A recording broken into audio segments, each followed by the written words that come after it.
on 7 News at 4. Breaking news first here at 4. The biological parents of a girl who died in foster care now speaking out. They're upset and outraged and not happy with the governor. Hot day, but we were saved by the sea breeze. Will that be the case tomorrow? Debris finally spotted after a plane comes crashing down in Indonesia with dozens of people on board. And not your typical remedy. A local doctor helping the healing with his dance moves. This street performer. This is 7 News at 4. First here at 4, breaking news out of Auburn. An investigation underway into the death of a 2-year-old girl living in foster care. She and another little girl were found unresponsive over the weekend. The second child, a toddler, is still in critical condition. And now the child's family is speaking out about this horrible tragedy. 7's Byron Barnett is live in Auburn with reaction from the child's biological mother. Byron, what'd she have to say? Well, I have to tell you, sadness, profound grief, and outrage. That's what we're hearing from the family of 2-year-old Evelina Conway Coxon, who died while in foster care here at this house in Auburn. Now, this afternoon, the child's parents visited the foster home where a memorial has gone up for their young daughter. On Saturday, Evelina and another girl around 2 years old were rushed from the foster home after the foster mother here called 911. Evelina died there, and the other girl is now in critical condition. Now, the Department of Families and Children has since removed other children from the home as well. Police are currently investigating the situation, but Evelina's parents say Evelina's mom, who is currently in a drug rehab program, says she wants answers from DCF and other state officials about why her daughter died. Yeah. I will never see her smile again.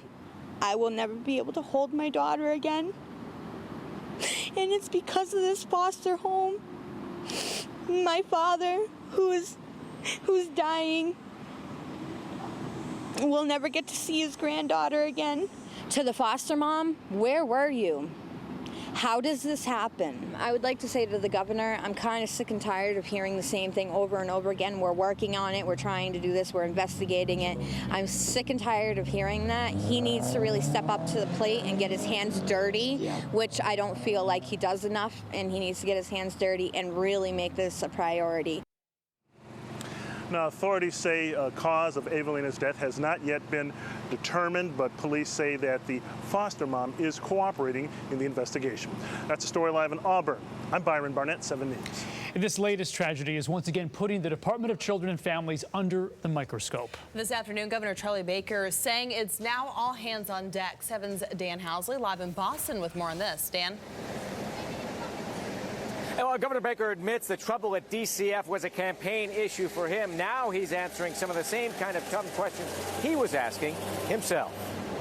Governor Charlie Baker says it's all hands on deck to explain the tragedy in an Auburn foster home that leaves one foster child dead and another hospitalized in critical condition. I'm certainly anxious to have the state police and the local folks work collaboratively with DCF to get that work done as fast as they possibly can, because obviously everybody wants to know what happened. The governor's team says it's too early to tell whether the Auburn case is accidental, illness, or criminal.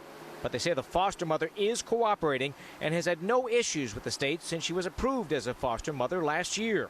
The Secretary of Health and Human Services, which oversees the Department of Children and Families, says there weren't any signs of trouble with any children in the home when a caseworker stopped by for a routine visit last Wednesday. All 3 children were in good health. No signs of any trouble? No. Governor Baker made DCF an issue when he ran for office after the agency came under fire for a number of cases, including the death of Jeremiah Oliver, a child DCF was supposed to be watching but admitted it lost track of.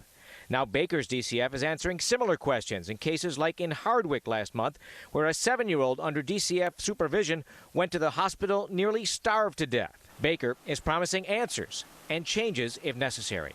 We take it very personally, and we plan to continue to get to the bottom of these and to make the changes that need to be made so this doesn't happen going forward.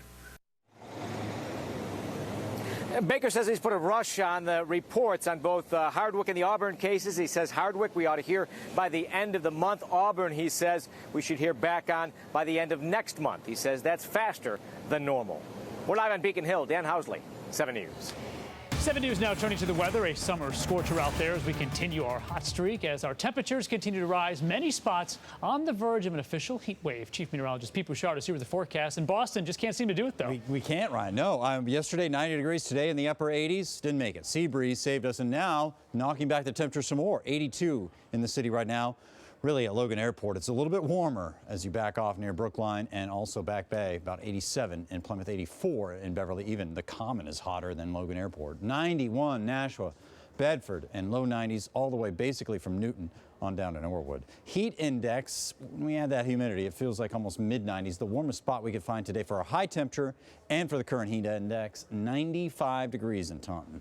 Some clouds and some fog south of Nova Scotia. Watch this later the week. I think that's going to come back to sneak into our area. But for the time being, the heat is on and the humidity as well. Tomorrow, just like today, but we should be saved by the sea breeze once again right at the coastline. Not an issue with clouds or with thunderstorms. Don't see that happening at all. But tonight, falling back through those 80s and holding in the upper 70s by 1, 2 o'clock. Some places still close to 80 degrees. In Boston will be one of those. About 72 by morning on average. A hazy morning. And then we're off to a more humid and hot day for tomorrow. Is some relief in sight. It's going to be odd how we do cool down. It's more of a change in wind direction than it is a cool air mass. We'll talk more about that ahead.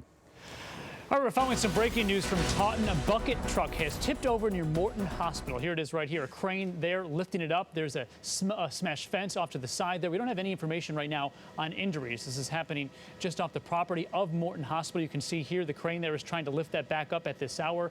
Once again, this happening in Taunton. We'll, of course, continue to keep updated on this breaking story. All right, also on 7, 3 police officers hurt after a fight at City Hall Plaza. It happened last night at the Dominican Festival. Officials shut down the event after that fight began. 2 of the injured officers were taken to the hospital. Police arrested 6 people, all under the age of 18. All of the officers are expected to be okay. A North Attleboro woman accused of trying to attack her ex-husband with an axe in front of her child is back in court today. Prosecutors say on Tuesday, 46-year-old Julie Rabinowitz hid in the ex-husband's minivan wearing camouflage clothing and a mask before chasing him down into his dental office. Both the husband and the 11-year-old boy escaped any serious injury. Search crews overseas believe they've spotted the wreckage of a passenger aircraft in Indonesia's eastern mountainous region. The crash happened Sunday with 54 people on board. Officials say bad weather was hampering the search, but that a ground team was still on their way to the location. There's no word on whether there were any survivors from that crash. The plane was carrying 44 adults, 5 children, and 5 crew members. A deadly explosion killing 27 people and injuring many others rocked Thailand's capital today. It happened at a main intersection in an upscale section of Bangkok, the site of many recent political protests. Police say the bomb was made from a pipe wrapped in cloth. So far, no one has claimed responsibility. We're following more news today. A short earthquake rattled the San Francisco Bay Area this morning. The epicenter of the 4.0 magnitude quake was just north of the city. 7 aftershocks followed. There are no reports of any injuries or major damage there. Now, 2 dogs taking a cat nap got a rude awakening when the earthquake hit. Gus and Gizmo were sleeping peacefully until moments before the shaking starts, sending them into a full alert mode. But as you can see, they were able to stand their ground. The Pentagon could be expanding the number of U.S. drone flights overseas. According to the Wall Street Journal, the Defense Department plans to increase flights by 50%. The extra flights would improve intelligence collection and surveillance in areas such as Iraq, Ukraine, and the South China Sea. It would also expand the country's ability to conduct lethal strikes. If the plan goes through, it would be the first major boost to the program in several years. The White House is stepping up the fight against heroin. A new $2.5 million initiative is aimed at heroin trafficking along the eastern U.S. seaboard.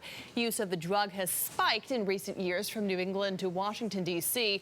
The plan focuses on treatment rather than punishment for heroin addicts and will better map heroin trafficking routes. Turning now to Voice Your Choice coverage. In the Republican race for the White House, Donald Trump is currently taking the lead in the polls. Trump reported for jury duty in Manhattan this morning, arriving in style. Steve Handelsman has the story from Washington.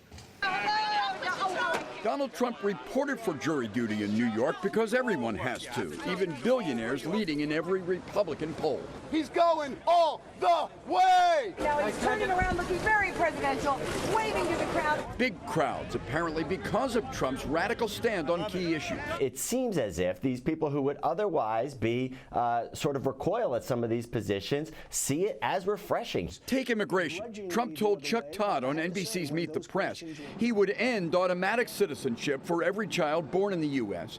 and reverse the Obama order allowing students brought here illegally as kids to stay. The whole family gets deported. We're going to keep the families together.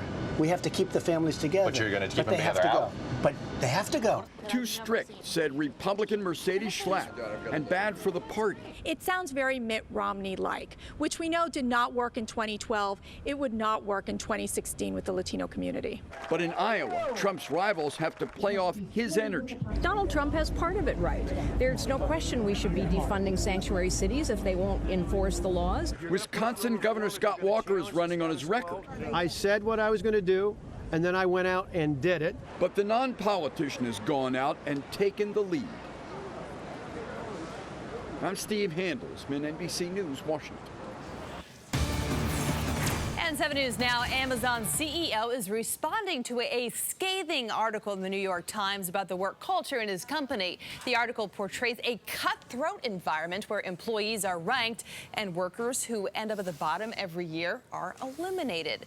CEO Jeff Bezos said that article doesn't describe the Amazon he knows. Still ahead here on 7 News at 4, a doctor with remedies and rhythm. How a local resident at Tufts Medical Center is helping out others by busting a move. Then at 4:30, a tractor trailer comes crashing down after driving into a highway. That frightening moment caught on camera. And going above and beyond the call of duty, how an Oklahoma sheriff comes to the rescue in a dangerous tornado there. And new on 7 News at 5, more than 100 wildfires burning across the West, destroying dozens of homes. Firefighters now fearing things will only get worse. That's all coming up right here on 7 News. Stay with us. We'll be right back.